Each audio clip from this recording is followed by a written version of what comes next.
I know what they found in that apartment. Not because I was told, not because I read it in any report or heard it from any detective who knocked on my door in the weeks that followed. I know because I was the one who opened that door. I was the one who stood in that hallway with my hand still on the frame, looking at what was inside, and understood, with a clarity that I have never felt before or since, that some things cannot be unseen. Some things park themselves behind your eyes permanently, like a car left in a spot it was never meant to occupy, rusting there, immovable, becoming part of the landscape of you whether you want it to or not. I still sleep with the light on. I'm 34 years old and I sleep with the light on. It started, as most genuinely terrible things do, with money. Or rather, the lack of it. I had moved to the city the way a lot of people move to cities, with ambition that outpaced my savings by a considerable margin.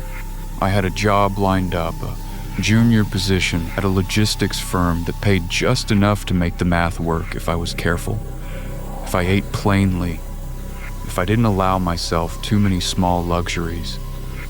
I had done the calculations on a notepad in my old bedroom at my mother's house.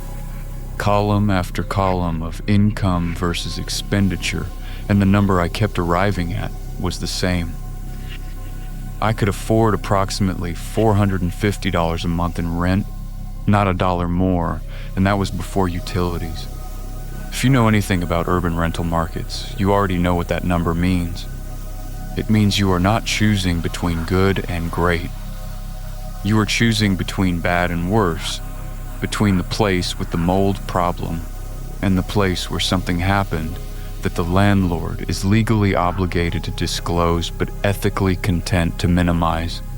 You are choosing between inconveniences, and you tell yourself that is fine, that it is temporary, that in 18 months you'll have saved enough to move somewhere decent, and you believe it because you have to believe it, because the alternative is to not move at all.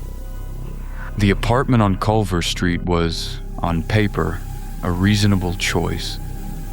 $420 a month for a furnished one-bedroom on the 3rd floor of a 5-story building. The building was old.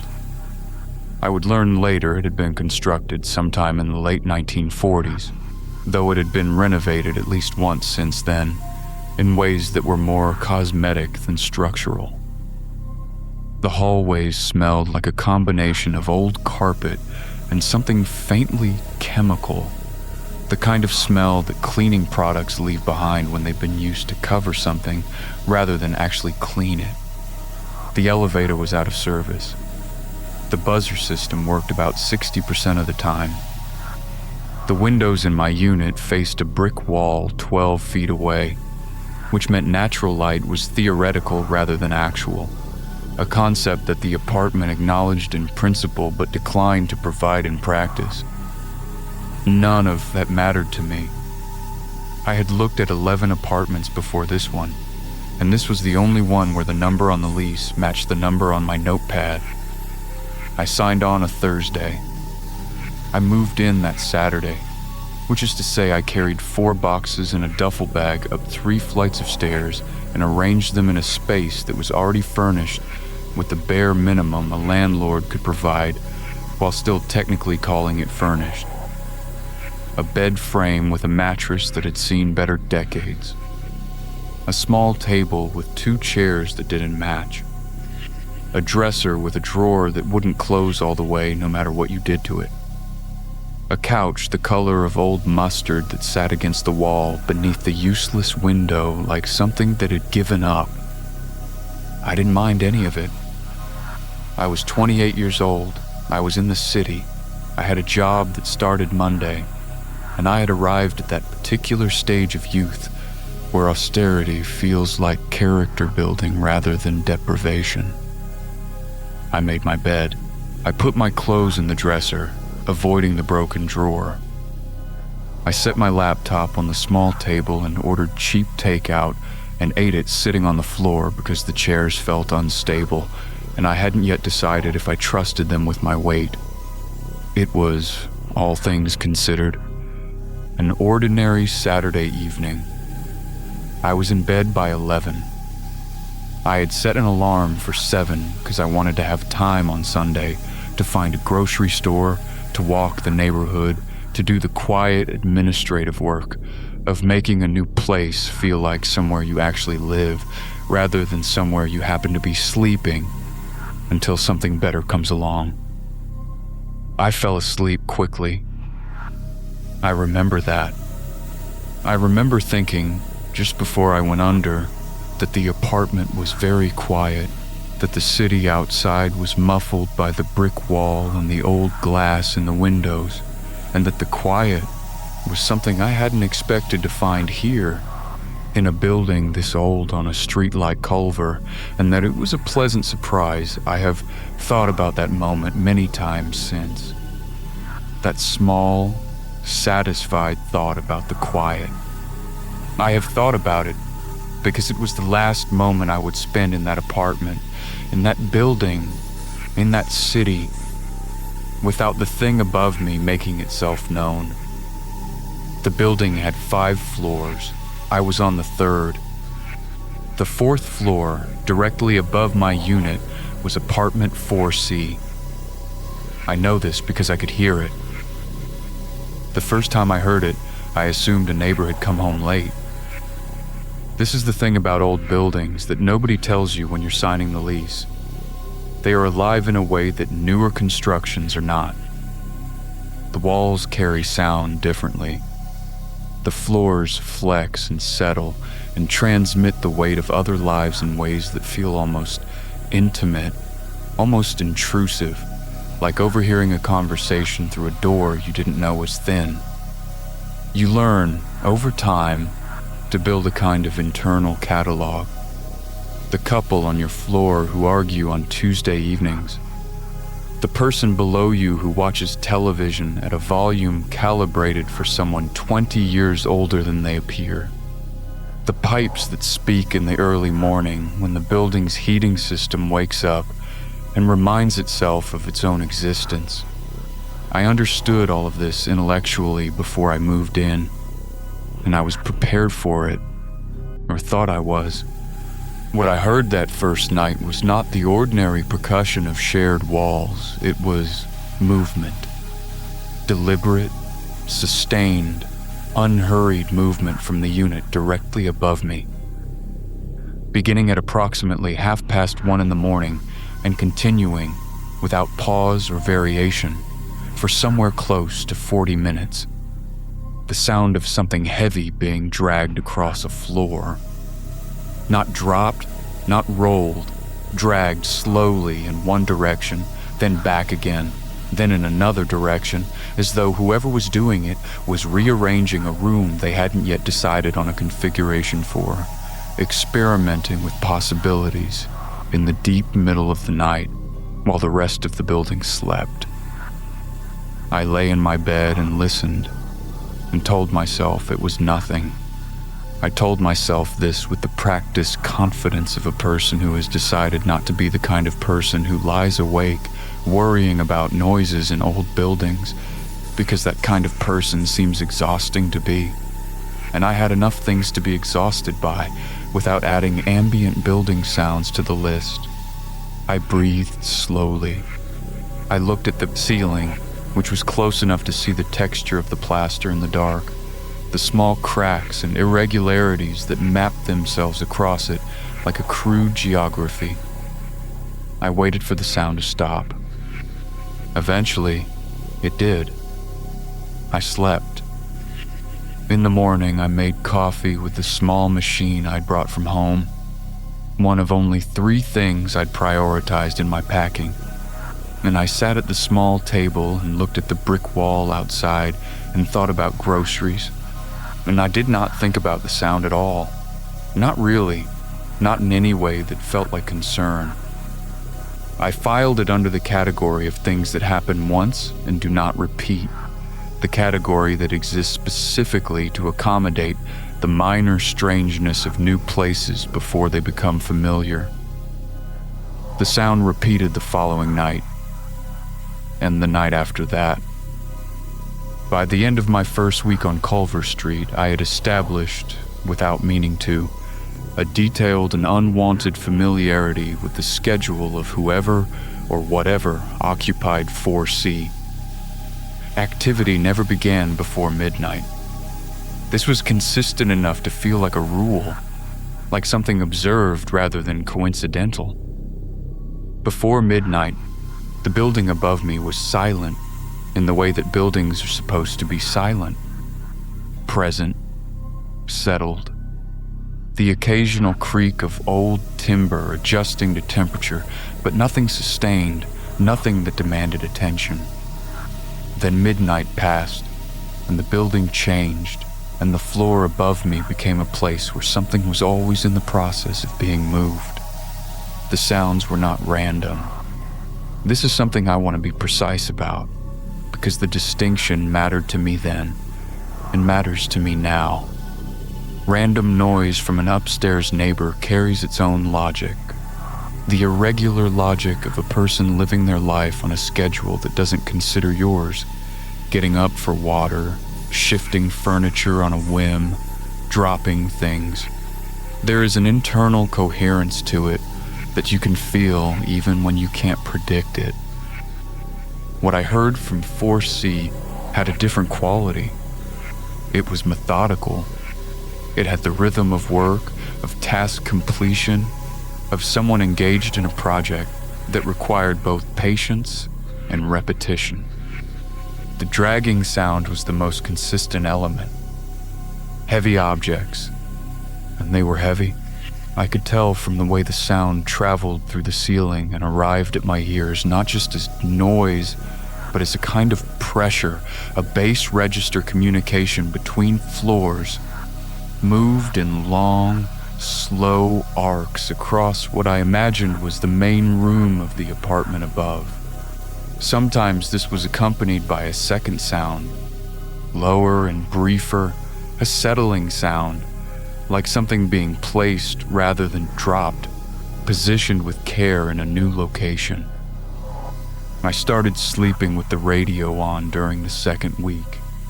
Not loud enough to mask the sounds entirely, but loud enough to give my brain something else to process, something to hold on to, while the rest of it cataloged what was happening above me. It helped, partially. I was able to sleep. Through some nights, or most of nights, waking only briefly at the familiar onset of activity before the radio pulled me back down. But sleep deprivation is cumulative, and so is unease. And by the end of my second week, I was arriving at work looking like a man who had recently made poor decisions about something, and a colleague named Peterson, who was the kind of person who comments on how other people look without being asked, told me I appeared exhausted and asked if everything was okay with my new place. I told him it was fine. I told him my upstairs neighbor kept odd hours. Peterson nodded with the sympathy of a man who has never had to worry about his housing situation and said that was too bad. I went home that evening and stood in my apartment and looked at my ceiling for a long time. His name was Gareth Paulson, and he had managed the building on Culver Street for 11 years.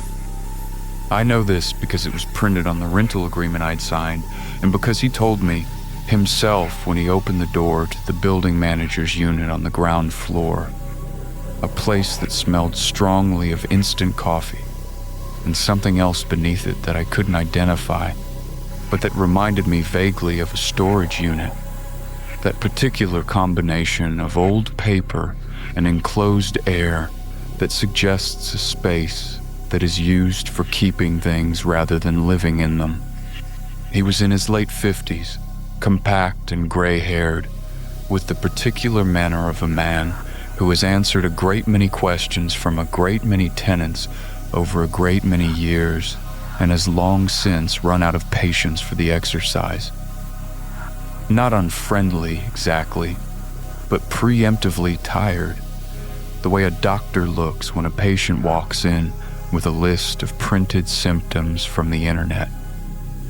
I told him about the noise. I told him calmly. I want to be clear about that. I was not agitated. I was not the difficult tenant making unreasonable demands. I was simply a person describing a pattern of disruption that had been occurring every night for 2 weeks and asking whether it might be possible to have a word with whoever was responsible. I described the timing, the duration, the character of what I was hearing. I was specific. I felt that specificity would convey that this was real and persistent, not a single incident being dramatized. Paulson listened. Or he did something that looked like listening. His eyes stayed on me and his expression remained neutral, and he allowed me to finish before he said anything. What he said was this: 4C has been empty since March. I looked at him. It's been listed for 2 months, he said. We've had a few inquiries, but nothing converted. The unit's been unoccupied. There's nobody up there. I told him, as reasonably as I could, that there was clearly someone up there, or had been, on multiple recent occasions, for extended periods of time, at consistent intervals. He looked at me the way people look at you when they have decided you are not worth the effort of a real response. Not hostile, just sealed. Like a door that has been locked, not because it's hiding something, but simply because it prefers to remain shut. Old buildings make noise, he said. Especially at night when everything's contracting. You probably hear the pipes that... It's not the pipes, I said. The settling of the floors that... It's not settling, I said. It's consistent and directional, and it lasts 40 minutes. There was a pause. He looked at me. I looked at him. I can go up and check if it would make you feel better, he said, in a tone that made clear he did not intend this as a genuine offer. I told him that yes, it would make me feel better. He did not go up. He told me he would make a note of my concern, and he thanked me for bringing it to his attention, and he closed his door with a firmness that was not quite a slam but wanted to be, and I stood in the hallway of the ground floor of 229 Culver Street and felt, for the first time, something that was not quite frustration and not quite fear, but something in the territory between the two. In the no man's land where unease lives before it earns a more specific name. I started keeping notes. I don't know exactly when I decided to do this or why. Some instinct toward documentation, toward creating a record as though proof of what I was experiencing might at some point be necessary, as though I was already anticipating that I might need to show someone a piece of paper and say, look, it was real. Look at the dates and the times. Look at how consistent this was. I had a small notebook I'd been using for grocery lists and work reminders, and I began devoting the back pages to what I was calling, in a heading I wrote with a kind of defensive irony, 4C activity log. What the log showed, by the end of week 3, was this. The sounds occurred every night without exception. They began between midnight and 1 in the morning, almost always closer to 12:30 than to either boundary. They lasted between 30 and 60 minutes, with the majority of occurrences falling in the 40 to 50 minute range. They were always sounds of movement, the dragging, the settling, the long, deliberate rearrangement, and never sounds of a person living in a space. I never heard voices, never heard the particular percussion of cooking, of bathing, of television, of the organic, incidental noise of someone simply existing in a room. Whatever was happening above me was purposeful and narrow and stripped of everything that sounds like habitation. I also noted, in an entry from the 18th day, something I had been aware of for some time, but had been reluctant to write down, as though writing it would formalize it in a way that made it harder to dismiss. the sounds were not always the same. In the early nights, the dragging had been heavy, consistent, unvarying in its weight and pace. But by the third week, something had changed. The sounds had become more varied. There were still the long drags, still the careful settling, but now there were additional elements. A new sound, lighter than the others, which I can only describe as organized, in the way that someone sorting through a collection of objects creates a particular rhythm of handling and setting down, patient and repetitive, like someone cataloging. And beneath that, occasionally, something else entirely, so brief and irregular that I had almost dismissed it multiple times before finally allowing myself to add it to the log. Something that could, if you were not careful, be interpreted as weight being redistributed. Not furniture, not boxes. Weight that shifted in the pattern of something living. I told myself, in the language I had developed for self-reassurance over the preceding weeks, that old buildings have pests. That what I was hearing was the settling of stored items, the movement of animals in spaces between floors, the resonance of sounds from elsewhere in the building, that the old structure was routing through the ceiling above me in misleading ways. I told myself this while I wrote it in the log. I wrote it in small, careful letters, pressed harder than I needed to, as though the force of the pen could convince the page, and through the page, the part of me that was already beginning to understand that the explanation I was reaching for did not fit the shape of what I was hearing. That night, for the first time, the sounds did not stop at the usual time. They were still going when I left for work in the morning. There is a particular kind of exhaustion that has nothing to do with sleep. I want to make this distinction because by the fourth week on Culver Street, I was sleeping adequately. Not well, but adequately, the radio keeping me company through the worst of the nights. My body having made the grim biological compromise of learning to rest through sounds it had not yet been able to categorize as safe. I was getting 5, sometimes 6 hours. I was functioning at work. Peterson had stopped commenting on my appearance, which I took as evidence that whatever haunted quality I'd been carrying in those early weeks had faded to something below the threshold of his attention. But I was tired in a different way, a way that sleep did not address. It was the exhaustion of sustained, low-level vigilance, the kind that accumulates not in any single moment of acute stress, but in the ongoing low hum of awareness that something is wrong, that the environment you occupy contains an element that does not belong, that cannot be explained away, and that you have, for reasons of practicality and self-preservation, been choosing not to confront directly. It is the tiredness of a man who has been clenching a muscle he isn't aware of clenching every hour of every day until the tension has become so normalized that he can no longer distinguish it from his resting state. I was that man. I had become him gradually, in the way that gradual things happen.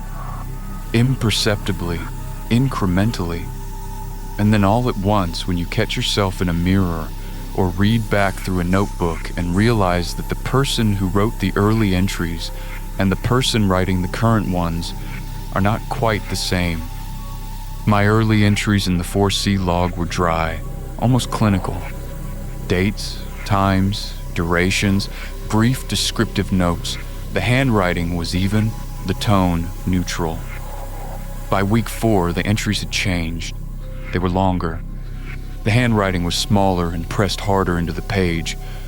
The descriptions had become more elaborate, more searching, as though I was trying to capture something that kept slipping the edge of language. And the tone, which I noticed only in retrospect, reading back through what I'd written, had shifted from documentation to something closer to argument. I was writing as though trying to convince someone, as though the log had acquired a reader who was skeptical of me, who needed to be persuaded that what I was recording was real. I was, I think, trying to convince myself. The building on Culver Street had 22 units across its 5 floors, 4 per floor, with the exception of the ground floor, which had 3 residential units and Paulson's manager apartment at the end of the hall. The building was perhaps 60% occupied. I arrived at this estimate through observation rather than any official accounting, by noticing over several weeks which mailboxes received regular deliveries, which doorbells had names beside them, which windows showed light at consistent hours.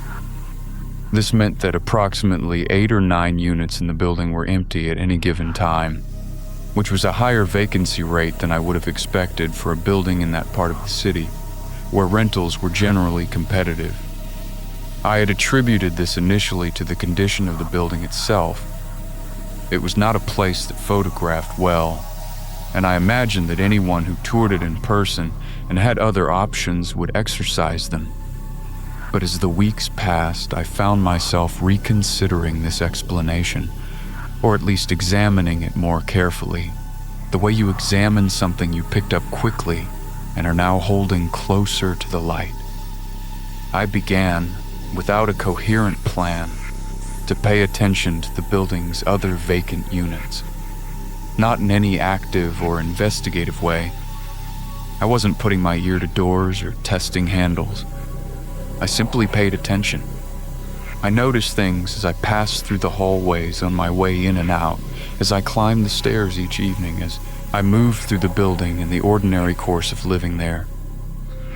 I noticed the particular quality of silence that empty apartments project into a hallway. A sealed, pressurized quality, subtly different from the silence of occupied units, where the presence of people seems to leak very slightly through walls and doors in ways that are more felt than heard. What I noticed over the course of several weeks was that the vacant units on floors 2 and 5 felt as I expected vacant units to feel. Sealed. Still. Pressurized with the particular silence of unoccupied space. The vacant units on floor 4 did not feel this way. There were 3 units listed as empty on the 4th floor, according to the rental board in the lobby that Paulson updated with white adhesive letters on a monthly basis. 4A, 4B, and 4C. 3 out of 4 units on that floor vacant simultaneously, which itself struck me, in retrospect, as the kind of detail that should have registered more clearly than it did at the time. The hallway of the 4th floor was different from the other floors in a way I struggled at first to articulate. It wasn't darker. The fluorescent lighting was the same building standard installation as every other floor. The same yellowed plastic covers over the same aging tubes. It wasn't colder, or if it was, the difference was marginal enough to be explained by simple building thermodynamics, the top floors of old buildings running warmer, the middle floors achieving an equilibrium, and the 4th being close enough to the top to trend slightly toward the other direction. It was the smell. The 4th floor hallway had a smell that the other floors did not have, or did not have in the same concentration. I had noticed it peripherally before, in the way you register background information without promoting it to active attention. It was simply part of the texture of that particular hallway, something I had filed alongside the pattern of the carpet and the placement of the exit sign at the far end. But once I began paying deliberate attention to the building, the smell became something I could not unfiled. It was organic, not aggressively so, not the smell of obvious decay, nothing that would have prompted a complaint or an investigation. It was subtle and layered, the way old smells are. Smells that have had time to settle into a space and become part of its character. The closest comparison I could arrive at was the smell of a room that has held many different people over a long period of time. The accumulated residue of habitation, of bodies and the objects that accompany bodies, of the invisible biological trace that living things leave on the surfaces they occupy. The smell of people, many people, concentrated into a hallway where, according to Paulson and the lobby board and every piece of official information available to me, no people had been for months. I looked up the building's rental history online during the 5th week.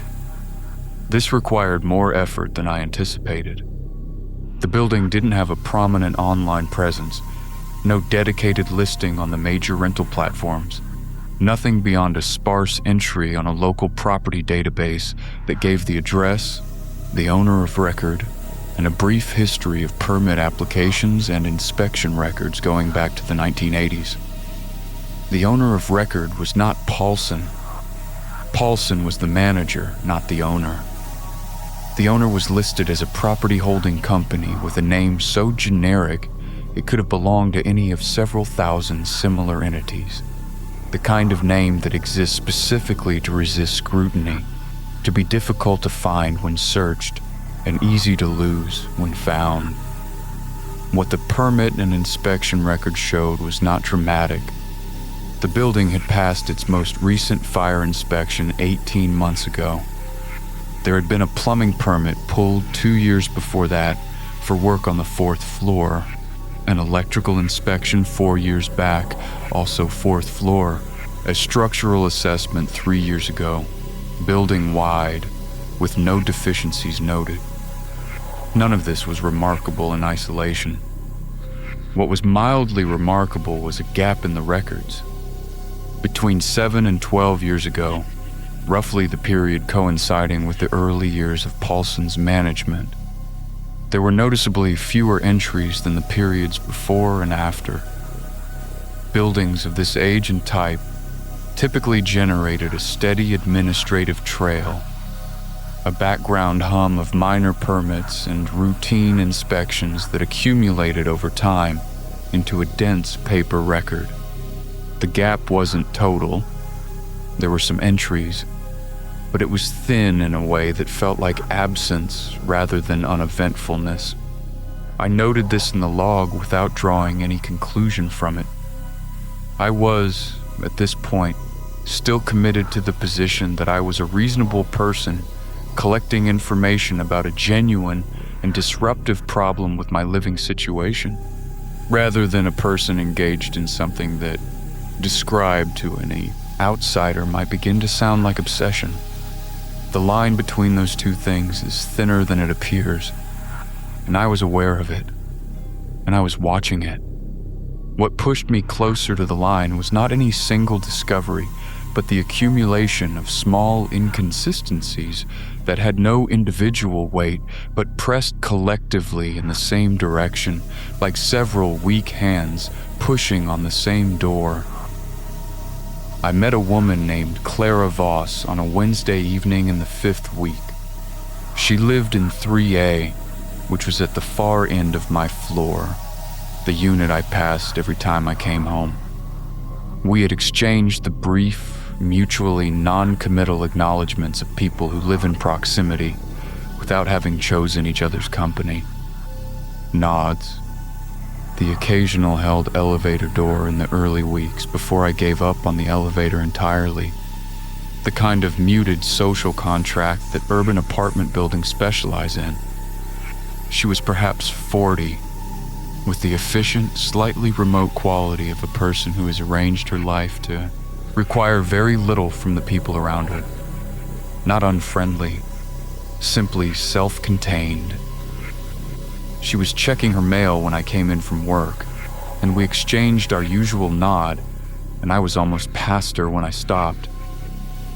I stopped because I had been thinking about the 4th floor for weeks, and I had spoken to only one person in the building about it, and that person had closed a door in my face, and Clara Voss was right there and had presumably been living on this floor for longer than I had.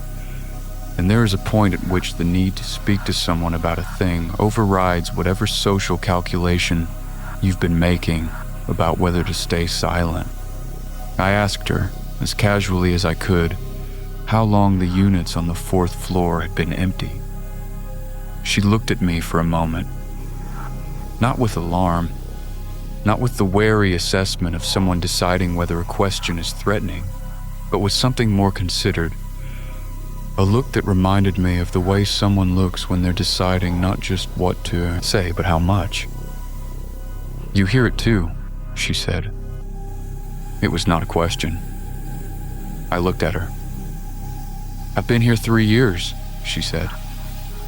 She folded the piece of mail she was holding in half without reading it, a gesture that seemed automatic, habitual. "The noise on the 4th floor has been happening for at least as long as I've been here. Probably longer." She paused. "The units up there turn over fast. People don't stay. You ask Paulson about it and he gives you the same speech about old buildings." I asked her what she thought it was. She looked at the folded piece of mail in her hands for a moment, and then she looked at me with an expression I've thought about many times since. Not frightened, not evasive, but carrying the particular weariness of someone who has already traveled the road I was just beginning and arrived somewhere they do not recommend. "I stopped trying to figure it out," she said. "That's my advice. Whatever it is, it's been there longer than either of us, and the only thing looking into it has ever done for anyone is make them want to leave." I asked her if she had looked into it. "Enough," she said. I asked her what that meant. She considered for a moment, and then she said something that I've turned over in my mind so many times that the words have worn smooth with handling the way a stone wears smooth in a current. "There was a tenant on the 4th floor," she said, "about 2 years ago. Young guy, maybe your age, moved into 4B, lasted about 3 weeks. Before he left, he told me he'd been up there. He'd been inside one of the units." She paused. "He didn't tell me what he found. He looked like he didn't have the right words for it. But he told me one thing." She looked at me steadily. "He said the smell in there wasn't the smell of an empty apartment." She said goodnight then, and she went to her unit, and she closed the door behind her quietly. And I stood in the hallway of the 3rd floor of 229 Culver Street with the day's mail in my hand and the smell of the 4th floor already beginning to arrange itself in my memory into something more deliberate than I had previously allowed it to be. That night the sounds began earlier than usual. Before midnight, which had never happened before. I wrote it in the log and underlined it twice, and then I lay on my bed and looked at the ceiling and listened and did not sleep at all. And by the time the thin gray light of morning began its weak negotiation with the brick wall outside my window, I had made a decision that I had been refusing to make for 5 weeks. I was going up there, not that night, not the next. I was going to be careful about it, deliberate about it, the way I had been deliberate about everything else. The log, the research, the gradual accumulation of information before action. But I was going up there. I had to know what was in that apartment. I understand now, with the particular clarity that comes from knowing how a story ends, that this was the moment at which my fate in that building was decided. Not when I signed the lease, not when I first heard the sounds, not even when I had the conversation with Clara Voss. It was this moment, this private, pre-dawn decision, made alone in a room with a radio playing quietly and the sounds of movement filtering through the ceiling above me like a slow and patient invitation. I said yes to it, I should not have said yes to it. I gave myself 3 days. This was not cowardice, or not entirely. It was the same instinct that had produced the log, the same impulse toward preparation that I had always relied on when approaching something I didn't fully understand. The belief that information gathered in advance is leverage, that walking into an unknown situation with more context than you arrived with is always preferable to walking in blind. I had spent 5 weeks listening and documenting, and now I intended to spend 3 days thinking clearly about what I was going to do and how I was going to do it before I did anything at all. The 3 days did not produce the clarity I'd hoped for.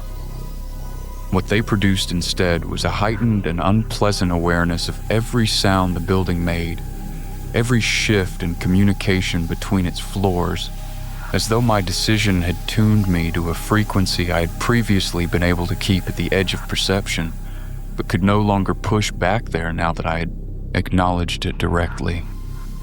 I lay awake each night cataloging what I heard with a precision that felt less like investigation and more like the behavior of someone learning the dimensions of a space by touch, in the dark, one careful hand at a time. The sounds from 4C had settled into what I'd come to think of as their mature form. The heavy dragging was less frequent now, occurring perhaps twice a week rather than nightly. What had replaced it as the dominant sound was that cataloging quality I had noted in the log. The patient, rhythmic handling of objects, the sense of someone engaged in a long and careful process of organization. It had a domestic quality that was, paradoxically, more disturbing than the dragging had been. The dragging had sounded like work. This sounded like arrangement, like someone making a place their own. On the third night, approximately an hour before I'd planned to sleep, I heard something I had not heard before. A voice. I want to be precise about this, because imprecision here would be dishonest, and the whole point of this account is to be honest, to be as accurate as I can about what I actually experienced, rather than what I have subsequently convinced myself I experienced or failed to experience.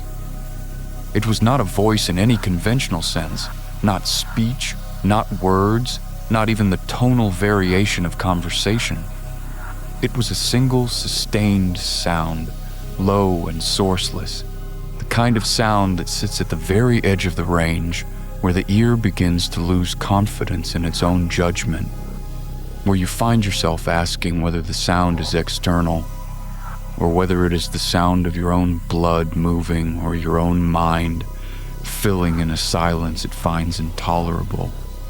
It lasted perhaps 4 seconds, then it stopped when the cataloging sounds resumed, and I lay in my bed with my notebook on my chest where I had dropped it, and I looked at the ceiling and I thought, tomorrow. I went up on a Friday evening. I chose Friday deliberately. The building was marginally more active on weekend evenings. Residents coming and going, the background noise of people with places to be. And I had calculated that this activity would make my presence in the 4th floor hallway less conspicuous than it would be on a quiet Tuesday night, when the building settled early and any footstep on the stairs carried with a clarity that made secrecy difficult.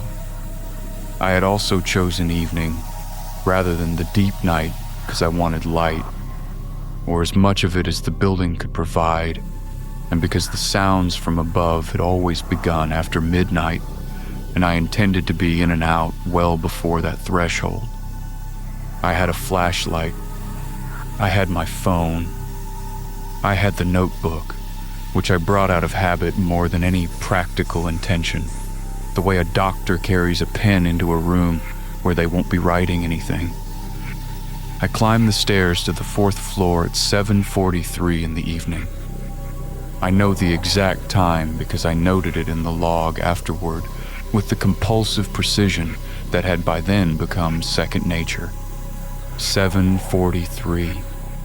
The stairwell between the third and fourth floors was identical to every other section of stairwell in the building.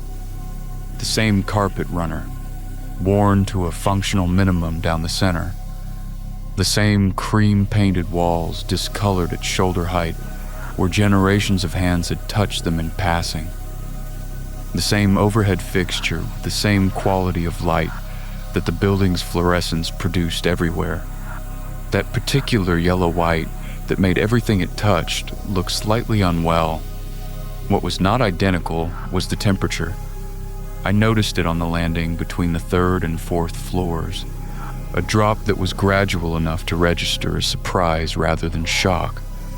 The building running a degree or two cooler on this floor, as I had noted before, but more pronounced than I remembered. By the time I reached the fourth floor hallway proper, I had the involuntary physical response of someone stepping from a heated room into outdoor air, the subtle contracting of muscles along the forearms and the back of the neck, the body updating its assessment of its environment. The hallway of the fourth floor was as I had seen it on the handful of occasions I had passed through it previously. 4 doors, 2 on each side, evenly spaced, with the exit sign at the far end casting its small red contribution to the ambient light. 4A was on my left as I entered the hallway, 4B across from it on the right, 4C further down on the left, 4D at the far end on the right, across from the exit sign. All 4 doors were closed. I stood at the entrance to the hallway for a moment and let myself take it in without moving, the way you stand at the edge of a body of water before entering it, making a final assessment of what you're about to do. The smell I had noticed before was present and stronger than I remembered. That layered organic concentration that I had spent weeks quietly insisting to myself was explicable by any number of building science rationales. Standing in it now, with the intention of being honest with myself in a way I had not fully been before, I could not maintain the rationale. It was the smell of habitation. Dense, accumulated, complex. The olfactory record of a space that had held many people over a long period of time. Not the smell of a building, not the general institutional smell of old carpet and cleaning products and shared air. The smell of people specifically, of their presence, their biology, the invisible residue that living bodies leave on every surface they occupy. Coming from behind all 3 of the doors on the left side of the hallway and the first door on the right. Coming from everywhere. I went to 4C first because 4C was the source. Whatever logic the building had been offering me for 5 weeks, whatever alternative explanation I'd been maintaining, all of it pointed here to this specific door, to the unit directly above my own. I was not going to stand in a hallway working up to it. I walked to 4C and I stood in front of it and I raised my hand to knock. I did not knock. This was not a decision I made consciously. My hand simply did not complete the motion. It arrived at the height of the knock and stopped, and I stood there with my knuckles an inch from the door's surface, and I became aware in that moment of something I had not registered from the hallway entrance. The door to 4C was not fully closed. It was not open in any dramatic or obvious way. The gap between the door and the frame was perhaps 2 centimeters, perhaps a little more, the kind of gap that could be explained by a latch that hadn't caught properly, by a door that had settled slightly out of alignment with its frame over decades of building movement, by any number of perfectly reasonable building maintenance explanations that I was no longer capable of finding convincing. Through the gap, there was darkness. Not the complete darkness of a sealed room, but something that was, in retrospect, worse. A graded darkness. the darkness of a space that admitted some ambient light and had arranged it in ways that produced no clear picture of what was inside.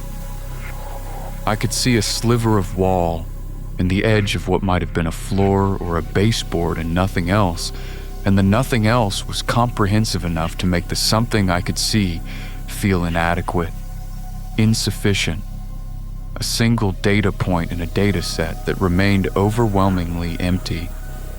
I put my fingertips on the door. The door moved. It moved the way a well-hung door moves when it has been left slightly ajar and is gently encouraged, smoothly, with the easy compliance of good hinges, swinging inward in a slow and frictionless arc that revealed the interior of apartment 4C in the incremental, almost cinematic manner of a curtain being drawn back from a window. I stood in the doorway. I did not go in. Not yet. I stood in the doorway and I looked at what was in front of me, and I held the door frame with one hand because my body had decided, without consulting me, that contact with something fixed and known was necessary. The apartment had the same floor plan as mine. This was the first thing I registered. The structural familiarity that the brain reaches for automatically when it encounters the unfamiliar.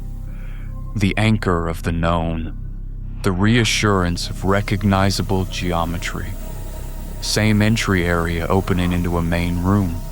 Same position of windows. Same doorway to the left that would lead to the bedroom. Same kitchen space to the right. The bones of the place were my bones, rotated 90 degrees and one floor up. But the apartment was not empty, and it was not one person's apartment. The first thing I saw clearly, as the door reached the limit of its arc and settled, was the furniture. There was a great deal of furniture, not arranged in the way that furniture is arranged when someone lives in a space, not with any reference to function or comfort or the ordinary logic of how people use rooms, but accumulated in the way that furniture accumulates in a storage unit, pushed and stacked and positioned to maximize the use of available space rather than to enable habitation. A dining table pushed against the left wall with chairs on top of it and beside it and under it. A bookcase laid on its side. Two sofas facing each other at an angle that made no conversational sense. An armchair in the corner at the far end of the room, with another armchair balanced partly on top of it, their legs interlocked in a way that looked almost deliberate, almost like an arrangement rather than a compression. All of it was from different places, different eras, different lives. The table was old, heavy oak, the kind of piece that belongs in a family home that has had it for 30 years. The sofas were different from each other. One a modern sectional piece in dark gray fabric, the other an older model with wooden armrests and upholstery in a pattern that suggested the 1990s. The bookcase was cheap flat pack. The armchairs were both different from each other and from everything else. None of it matched.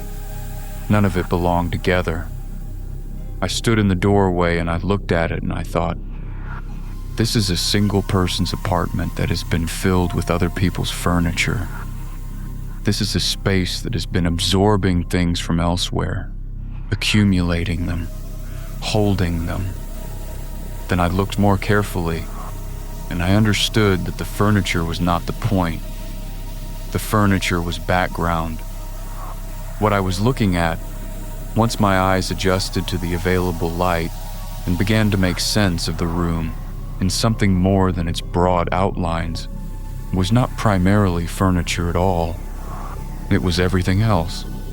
The surfaces of the room, the table, the sofas, the bookcase on its side, the floor itself and the spaces between the larger pieces were covered in objects, personal objects, the kind of objects that live in the intimate geography of a life that exist not on shelves for display, but in pockets and drawers and bedside tables and the bottoms of bags, in the places where people keep the things they actually use and need and carry with them. I saw this and registered it in a way that was primarily confused before it became anything else, the brain needing a moment to process the specific incongruity of what it was seeing. A wallet, open on the arm of the nearer sofa. A set of keys on a ring with a worn plastic fob. A phone, face down and dark. A pair of glasses, folded. Several books, heavily annotated, their spines cracked in the way that books crack when they've been carried and read rather than displayed. A child's shoe, a single shoe, a small red trainer, sitting upright on the corner of the laid-down bookcase with the solitary, heartbreaking precision of something placed there rather than dropped. Medication bottles, several of them, their labels facing outward in a row along the kitchen counter. Wristwatch. A set of earrings still threaded through the small paper card they came packaged on. A scarf, folded neatly on the seat of the oak dining chair nearest the door, as though someone had taken it off and put it there before sitting down and had not yet reached back to retrieve it. I stood in the doorway and I looked at all of this for a long time. The calculation happened involuntarily, the way certain calculations happen when the brain is trying to make sense of something and reaches for numbers because numbers are concrete and manageable. I was counting. Not the objects themselves, but the implied people. The wallet belonging to one person, the glasses to another, the child's shoe to a child accompanying a third, the minimum number of individual lives represented by what I was looking at. I stopped counting when I reached a number that my brain refused to hold. Dozens. Not 10, not 15.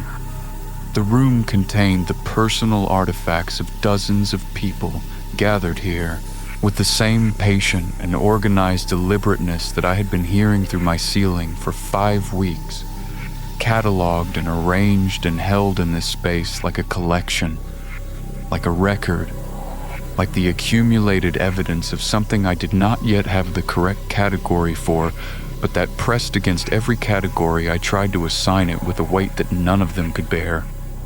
I became aware, standing there, that my hand was shaking on the door frame.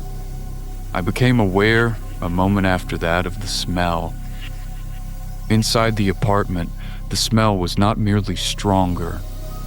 It was different in character from the hallway version of itself.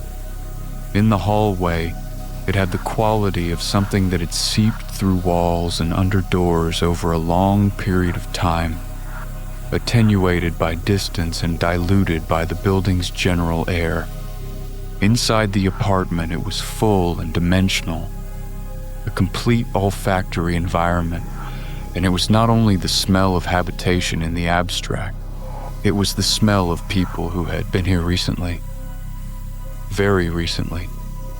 And then, from somewhere deeper in the apartment, from the bedroom, the room through the doorway to the left, the room I could not see from where I stood, I heard a sound. Not the dragging, not the cataloging, not anything I had heard before through the ceiling of my unit. The sound of weight shifting, the slow, deliberate redistribution of something that was not furniture, something that was breathing. I have tried, in the time since, to identify the exact moment at which fear became something else. Not the absence of fear. I want to be clear about that. What I felt standing in the doorway of 4C, with my hand on the frame and the sound of breathing coming from the room I couldn't see, was fear in its most complete and physical form. The kind that does not stay in the mind, but moves through the body like a current, tightening everything it passes through. My heart was doing something irregular, My mouth had gone dry in the way that mouths go dry when the body decides that saliva is a resource better redirected elsewhere. My legs had not yet decided whether they were going to carry me forward or backward, and they were communicating this indecision to me in a tremble that started somewhere near my knees and worked in both directions. But underneath the fear, or perhaps beside it, running parallel to it like a second track, was something I can only call compulsion. Not curiosity. Curiosity is too light a word, too intellectual, too associated with the pleasant engagement of a mind with an interesting problem. This was heavier than curiosity. This was the feeling of a thing that has already been decided, the sense that the moment in which I could have turned around and walked back down the stairs had already passed without my noticing it, that I was not standing at a threshold so much as I was already, in every meaningful sense, inside. I crossed the threshold. The main room was larger than it appeared from the doorway, or felt larger, a function of the way the accumulated objects had been arranged, the negative space between them, deliberate enough to create channels of movement through the room, narrow paths between the furniture and the collections of personal items that allowed navigation without disturbance. I noticed this as I moved through the space and registered it as the detail it was. These paths had been maintained. Whoever had arranged this room had done so with the intention of being able to move through it without displacing anything. The arrangement was not chaotic. It was organized according to a logic I couldn't yet read but could feel, the way you can feel the underlying structure of something, even before you understand it. I moved toward the bedroom doorway. The door was partially open, as the front door had been, and the similarities struck me as I approached it.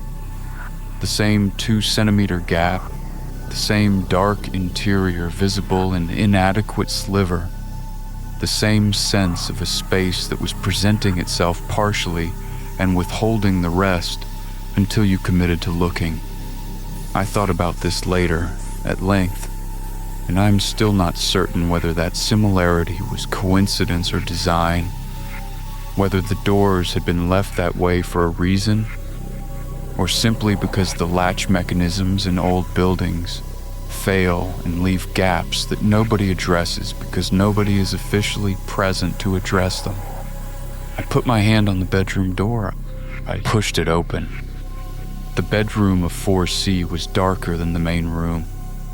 The single window faced the same brick wall that my own bedroom window faced, but something had been placed against the glass. I could see the shape of it from where I stood, a large, flat rectangle of material, cardboard or wood, positioned to block almost all of the ambient light from outside. The room was not completely dark. There was enough light filtering around the edges of the blocked window and bleeding in from the main room behind me to render the space and the monochrome gradations of very low light. Shapes legible, but details suppressed. Everything existing in a version of itself that was outline rather than substance. What I saw first was the same as what I had seen in the main room, and it took me a moment to understand why the bedroom felt different from the main room despite containing similar elements. The bedroom also had furniture that did not belong together, a bed frame with a mattress, a wardrobe, a desk, and the surfaces were also covered in personal objects, arranged with the same patient organization I had observed outside.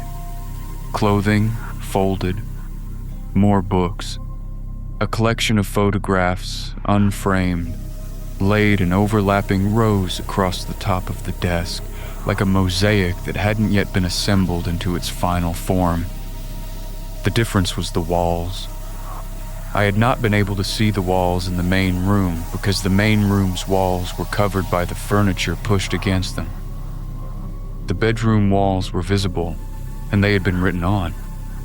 Not graffiti. not the territorial markings of someone asserting presence in an abandoned space. Writing. Dense, small, patient writing that covered the walls from approximately knee-height to above my head in continuous columns that moved around the room without break, the way a manuscript moves across a page, left to right, line by line, the text advancing with the inexorable patience of something that had been going on for a very long time. I moved to the nearest wall and I raised my phone and turned on its light and I read. Names. The walls were covered in names. Not only names, each name was accompanied by additional information, rendered in the same small, precise handwriting, arranged in a format that, once I understood it, resolved from apparent chaos into something with the cold clarity of a ledger. A name, followed by a date, followed by what appeared to be a unit number within the building, followed by a duration, a period of time expressed in weeks or months, rendered with the same precision as the rest of it. I read the first column I came to. Margaret Ellison, September 2009, Unit 4B, 11 weeks. Daniel Hoare, November 2009, Unit 4A, 3 weeks. Yusuf Abra, January 2010, Unit 4C, 7 weeks. Christine and Paul Meredith, February 2010, Unit 4B, 4 weeks. The list continued. It continued down the wall and around the corner and down the next wall and around the next corner, and it did not stop. I followed it with my phone light, moving slowly around the room, and the names kept coming. Individual names, paired names, occasional family groupings, indicated by a surname with a number beside it, the number presumably corresponding to the size of the unit's occupancy. The dates advanced chronologically as I moved around the room, the years accumulating, the names multiplying, the units cycling through 4A, 4B, 4C, occasionally 4D, occasionally units from other floors, the pattern broadening over time to encompass more of the building before narrowing again, returning always to the fourth floor, to these 3 rooms, to this corridor of concentrated and patient record. I was on the 3rd wall when I found my own name. I need to describe this carefully because the order in which I understood what I was seeing mattered, and because the gap between recognition and comprehension, the space between seeing something and understanding what you've seen, was, in that moment, the size of something I could fall into. I saw my name the way you see your name in an unexpected context, the way it jumps from a page when you're reading something you have no expectation of finding yourself in. A small neurological event, a brief, bright flare of the self-recognition instinct that evolution has made involuntary and instant. My name, in the same small, careful handwriting as everything around it, at approximately eye level on the 3rd wall. Below it, my move-in date, accurate to the day. Below that, Unit 3C. Below that, where all the other entries had a duration, a completed period of tenancy rendered as a fixed quantity, weeks or months finished. There was something different. A question mark. Just that. A single small mark rendered in the same careful hand as everything around it, occupying the space where a completed duration would have been written, where Margaret Ellison's 11 weeks and Daniel Hoare's 3 weeks and every other entry on every wall had a number that indicated an ending. My entry did not have a number. My entry was still open. I stood in the bedroom of apartment 4C with my phone light falling on my own name, written on the wall of an apartment that was supposed to have been empty for months, and I held the following understanding in my mind with the careful, dissociated steadiness of a person carrying something fragile over a difficult surface. Someone had known I was coming before I arrived, or had known I had arrived, had updated this record at some point in the 5 weeks since my move-in date, had come to this room and added my entry in the same methodical fashion as all the others, had written my name and my date and my unit, and had left the duration blank because the duration had not yet been determined and the question mark was not. I understood with a certainty that bypassed analysis entirely and arrived in the body as pure physical fact, an expression of uncertainty. It was an expression of patience. The question mark did not mean they didn't know. It meant they were waiting to find out. I turned around. There was a man in the doorway. I say man because that is what the shape was. The height and breadth of a man, standing in the opening between the bedroom and the main room, entirely still, the low light from behind him rendering him as silhouette rather than detail. He had been there when I turned, or had arrived in the moment before I turned, and the stillness with which he stood, the absolute, patient, unhurried stillness of someone who had been waiting for a specific moment and had arrived at it, was in some ways more disturbing than his presence itself. He was not threatening in his posture. He was not positioned aggressively or tensed for anything that I could read in the outline of him. He simply stood there, in the doorway, between me and the only exit from the bedroom, and he looked at me with an expression I could not see but could feel in the quality of the silence between us, which was the silence of someone who had expected exactly this and was not surprised by any part of it. I did not speak. My voice was not available to me. He spoke instead. What he said, in a voice that was quieter than I expected and entirely conversational, was, "You lasted longer than most." He stepped back from the doorway. He moved into the main room and sat down in the armchair nearest the kitchen. One of the mismatched armchairs, one that did not belong to him, that belonged to someone whose name was written on the wall behind me, whose duration had a number where mine had a question mark. And he sat with the ease of someone in a room he has occupied for a long time, and he looked at me through the doorway with an expression that I could now see, partially, in the light from the main room. It was not the expression I was expecting. It was not predatory. It was not unhinged, not the expression of a man who has been living secretly in an empty apartment, surrounded by other people's belongings with names written on the walls. Those were the expressions I had prepared for, in the fraction of a second available for preparation, the expressions that would have fit the scenario in ways I could have categorized and responded to.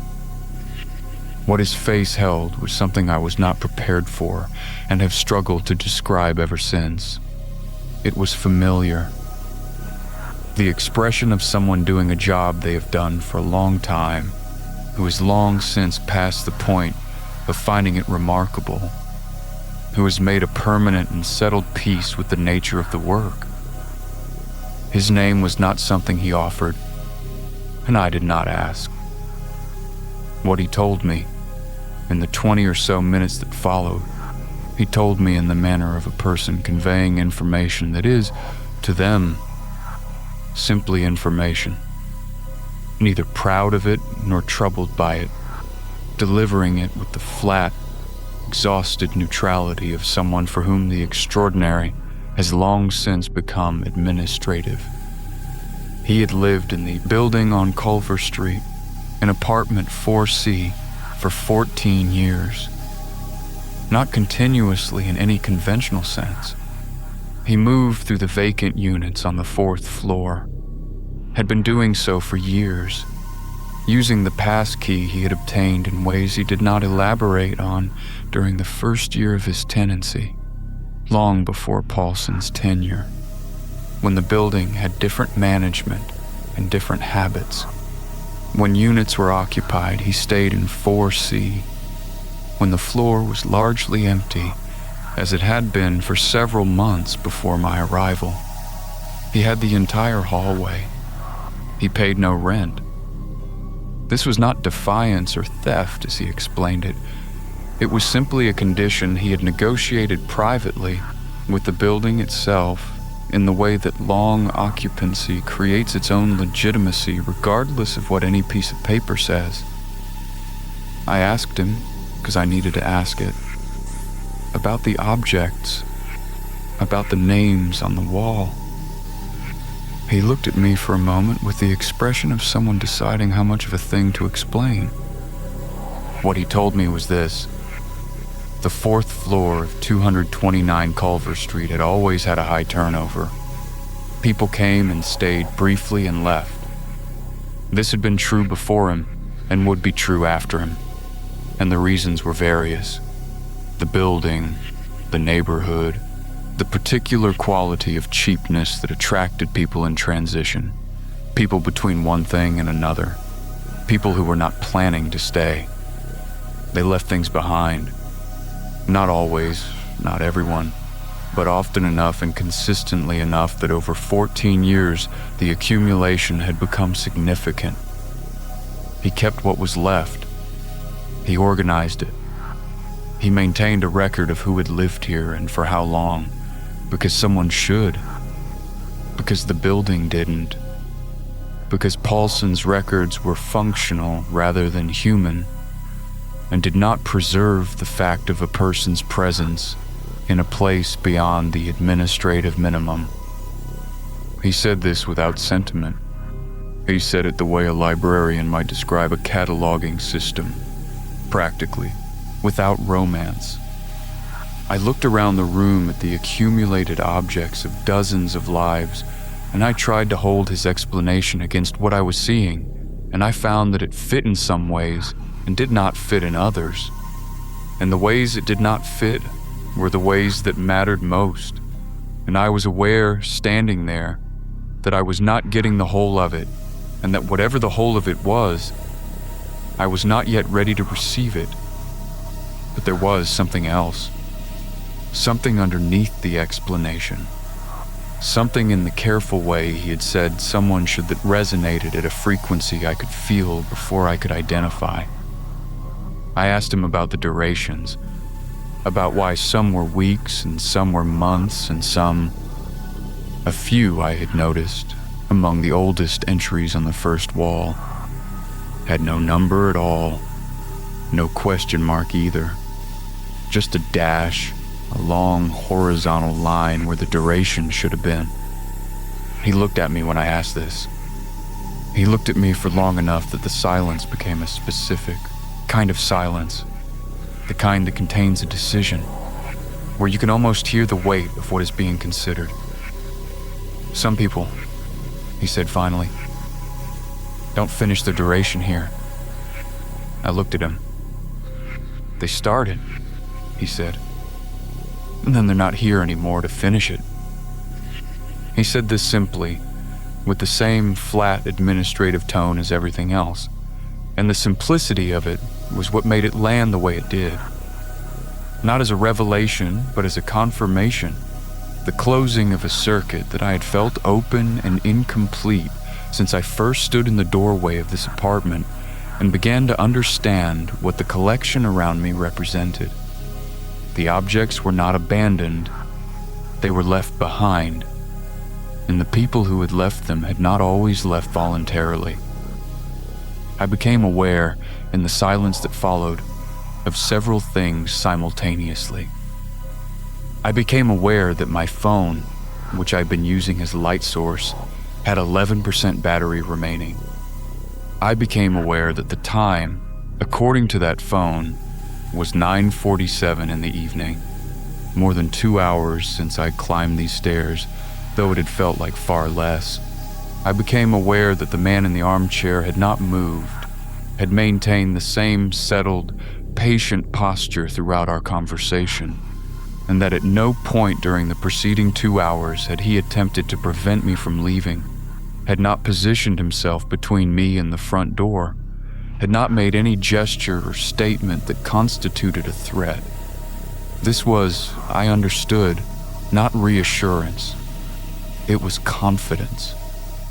He was not preventing me from leaving because he did not need to. Whatever was going to happen, whatever the question mark beside my name was going to resolve into, was not something that required his intervention to bring about. The building, the situation, the accumulated weight of 14 years of patient record-keeping in a room I was standing in with 2 hours I couldn't account for and a phone at 11%. None of it required him to do anything at all. I said I was going to go now. He nodded as though this was entirely expected. I walked through the main room toward the front door, and I did not look at the objects on the surfaces around me, because I had already seen enough and I was managing, with the controlled precision of someone diffusing something, the amount of information I allowed myself to process in real time. At the front door, I stopped. I stopped because there was something I needed to know. Something that had been sitting in the back of everything since I first saw my name on the wall. And the not knowing of it was going to be worse than knowing it. And this was my last opportunity to ask. I asked him how many of the names on the wall had ended with a dash. The pause before he answered was not long. "Enough," he said. The word arrived in the hallway of the 4th floor of 229 Culver Street and hung there in the cold air, and I recognized it immediately. The same word Clara Voss had used, with the same weight behind it, the same careful economy of a person who has measured exactly how much of a thing they are willing to give you. Enough. I went down the stairs. I told myself I was leaving. Not the building. Not that night, not immediately. I told myself I was leaving the 4th floor, returning to my unit, sleeping, and in the morning I was going to pack the 4 boxes in the duffel bag with the same efficiency I'd arrived with, and I was going to carry them back down the 3 flights of stairs, and I was going to put them in a cab, and I was going to go somewhere that did not have a name written on a wall with a question mark beside it where a number should have been. I had enough money saved for a deposit on something else. I would find something else. The math would be harder, but the math was no longer the most important consideration, and the version of me that had sat at his mother's kitchen table running columns of income versus expenditure felt very distant from the version of me descending the stairs of 229 Culver Street at 9:50 in the evening with cold sweat cooling on the back of his neck and 11% battery on his phone. This was the plan. It was a good plan. It was the only plan that made any sense. The building had other ideas. I noticed it first on the stairs between the 4th and 3rd floors, the stairwell light. The overhead fixture with the yellowed plastic cover that had been functioning normally 40 minutes earlier when I climbed past it was out. Not flickering, not dying in the gradual way of aging fluorescents that give you warning before they go. Simply out, as though it had been out for a long time, as though it had never been on at all. The darkness on that landing was dense enough that I had to slow my descent and put my hand on the wall to maintain my orientation, feeling the cool plaster under my palm, the faint texture of old paint, the building communicating its solidity to me through my hand in the only language available. I turned on my phone light. 8%. I moved carefully down to the 3rd floor landing and pushed through the door into my hallway, and the light here was on. The familiar yellow-white of the 3rd floor corridor, and I let out a breath I hadn't been managing and walked to my unit and unlocked the door and went inside. The apartment was exactly as I'd left it. This should not have been notable. Of course it was as I had left it.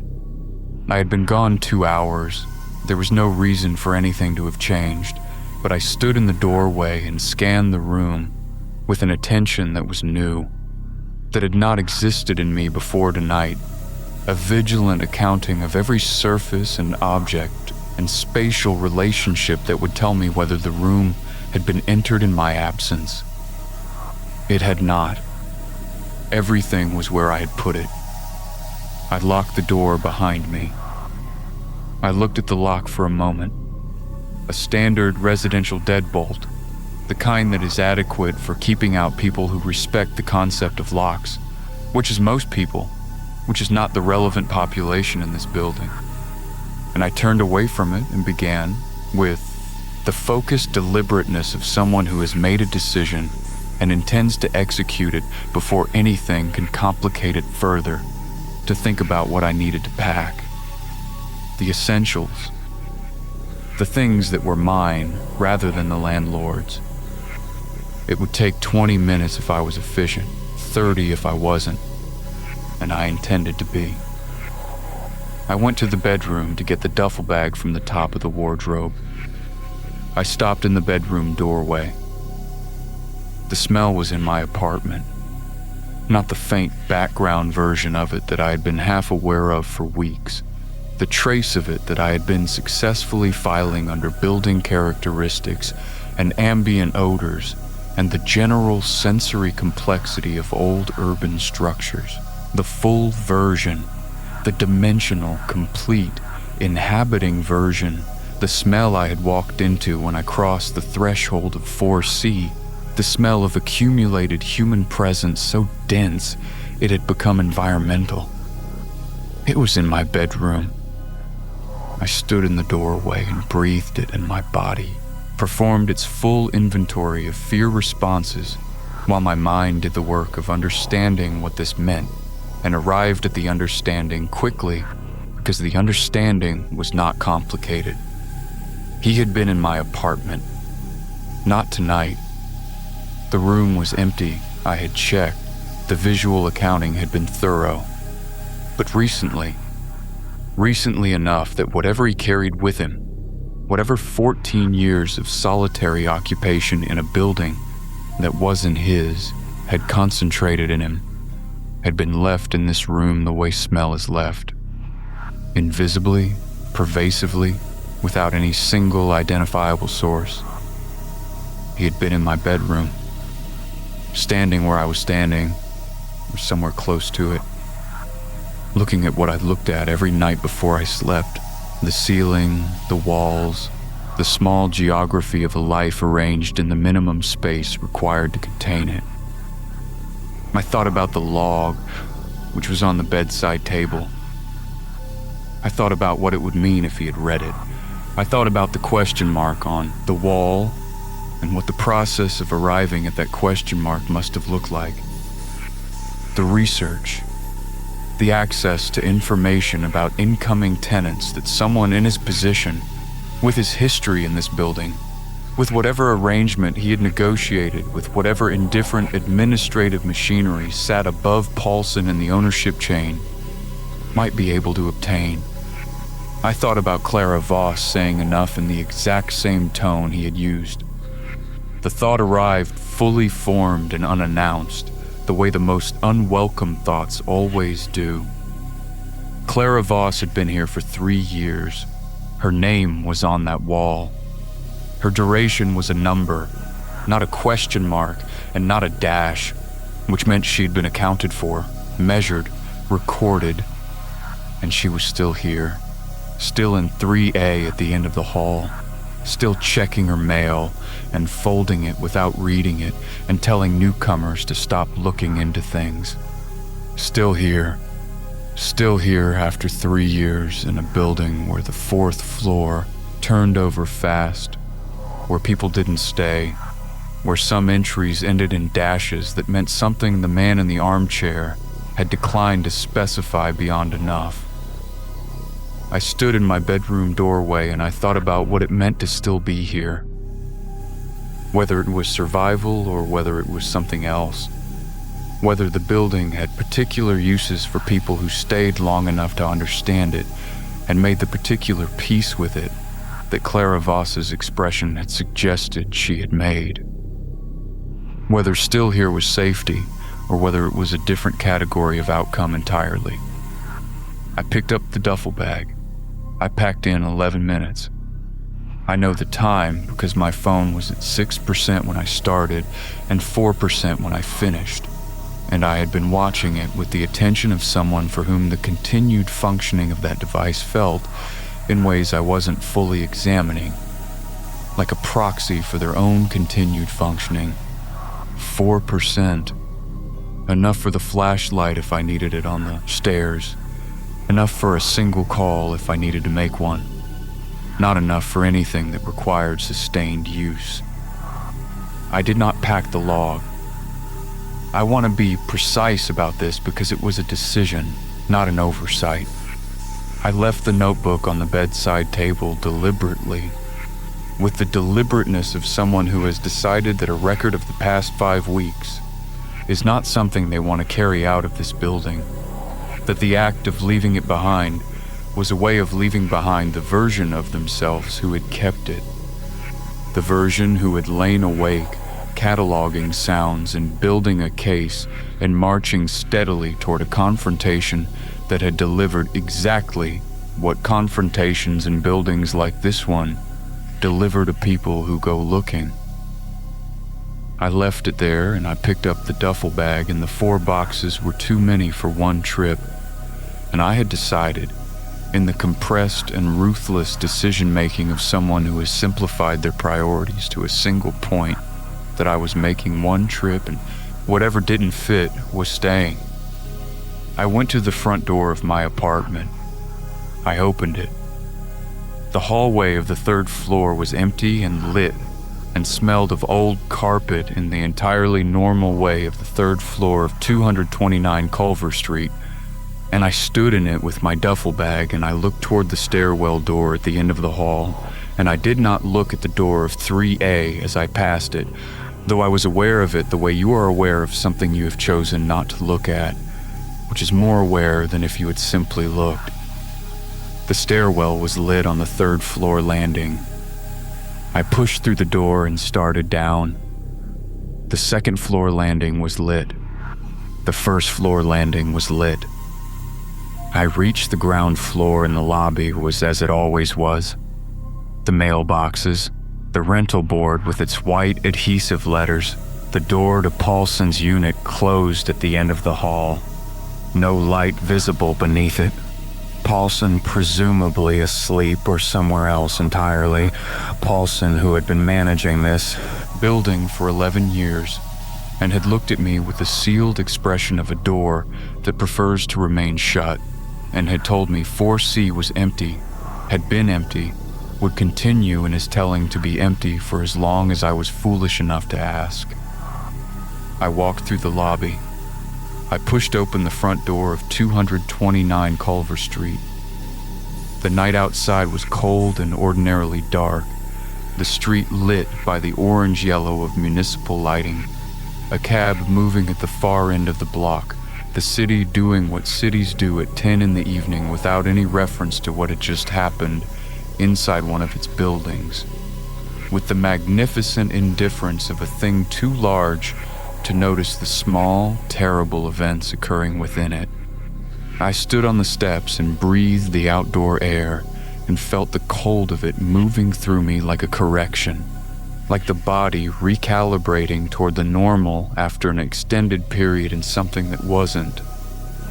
I did not look back at the building.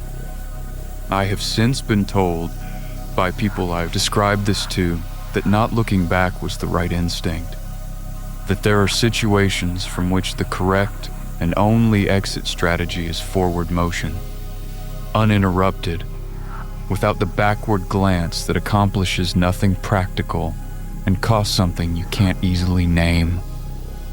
I believe this. I believed it that night. But I want to be honest about something, because this is a confession, and confessions require honesty about the things you are least comfortable admitting. Part of me, a part I have spent the time since working to understand and have not yet fully understood, did not want to leave. Not because of anything the man in the armchair had said or done, not because of any external compulsion, but because of the names on the wall and the objects on the surfaces and the patient 14-year record of everyone who had passed through that building and left their trace in it, and the question of what it meant to be recorded, to be held in the memory of a place even after you had gone, to exist in someone's careful handwriting on a wall that nobody official would ever read. There is something in the human animal that responds to being witnessed, that finds, even in the most disturbing forms of attention, a grotesque comfort in being seen. I recognized this in myself standing on those steps, and I found it deeply frightening, more frightening in some ways than anything else the evening had produced. And I turned away from the building and walked toward the end of the block where the cab had been, and did not stop walking.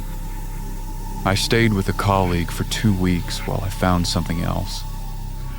A room in a shared house, more expensive than Culver Street, the math made harder in exactly the way I'd anticipated. I slept well there mostly. The new place had thin walls and loud neighbors, and the ordinary percussion of shared living. And every sound was explicable, and every silence was just silence, and nothing moved in the night without a reason I could identify. I did not contact Paulson about breaking the lease. He did not contact me. The deposit was gone. $340 that I wrote off was the cost of a lesson I hadn't known I was enrolled in. I did not go to the police. I considered it, sat with it for several days, turned over what I would say and how I would say it and what I imagined the response would be. A man living secretly in a vacant apartment. Personal items collected from former tenants. Names on a wall. The word enough hanging in a hallway. None of it was, in any legal sense I could identify, sufficient. None of it was the specific kind of harm that institutions are designed to process and respond to. It was the other kind, the kind that exists in the register just below what can be formally addressed, that lives in the gap between something being deeply wrong and something being actionable. I let it go. Or I tried to. 3 months after I left Culver Street, I received a piece of mail at my new address. I don't know how it found me.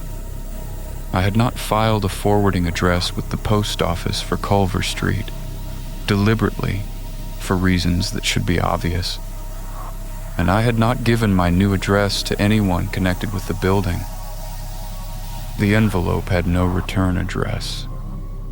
My name was written on the front in handwriting I recognized immediately, in the same small, careful script that had covered the walls of a bedroom I had stood in for 20 minutes that had felt like the rest of my life. Inside was a single piece of paper. On it, in that same handwriting, was my entry from the wall. My name, my move-in date, my unit number. And where the question mark had been, there was now a number. 5 weeks and 4 days. My duration. Completed, resolved, the open entry finally closed, the record updated with the precision and patience of someone for whom accurate record-keeping is the whole of the point, the entire purpose, the thing that makes the work meaningful. I held the paper for a long time. I thought about the dashes, the entries that had no duration because the people who would have provided the duration had not left in the way that I'd left. Forward, through the front door, into the ordinary night. I thought about my question mark becoming a number and what it meant that it had, what it said about the category I'd been assigned, about the distinction between the dashes and the numbers that I had not fully understood that night and was not sure I fully understood now. I thought about Clara Voss, still there, still in 3A, her entry long since a number, and yet here she was, here she remained, in a building where remaining was apparently a choice that not everyone got to make. I thought about the man in the armchair, sitting in a room full of the artifacts of dozens of lives, maintaining a record that no one had asked him to maintain, performing a fidelity to the fact of human presence that was. And I have turned this over so many times that the edges have worn smooth, and I still cannot resolve it. Either the most disturbing thing I have ever encountered or the saddest. I could not decide which. I folded the paper and put it in a drawer. It is still there. I have moved twice since then, to 2 different cities, and each time I have packed that drawer and carried it to the new place and put it in the new drawer without looking at the paper inside, without unfolding it, without revisiting the handwriting or the numbers or any of it. But I have never thrown it away. I have thought about why, and I have arrived at an answer that I am not proud of and that I believe is true. Because it means I was there.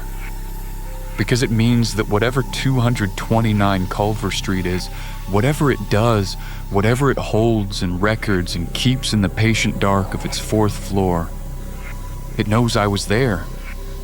It has my name. It has my duration. It has the fact of my 5 weeks and 4 days in its permanent and careful record, alongside Margaret Ellison and Daniel Hoare and Yusuf Ibarra and Christine and Paul Meredith and dozens more, all of us preserved in the handwriting of a man sitting alone in a room with other people's belongings, doing the work that he had decided, for reasons of his own, that someone should do. I sleep with the light on. I check the ceiling when I wake in the night. And sometimes, in the particular silence of 3 in the morning, when the new city is quiet and the new apartment offers nothing but the ordinary darkness of a place with no history that concerns me, I lie in my bed and I listen. And I think about the entries that end in dashes. And I wonder whether the people they belong to also, wherever they are, lie awake. Whether they also listen. Whether they remember the smell of that hallway, the cold of that floor, the weight of being seen by something that was never going to let them be unseen. Whether they too kept the paper.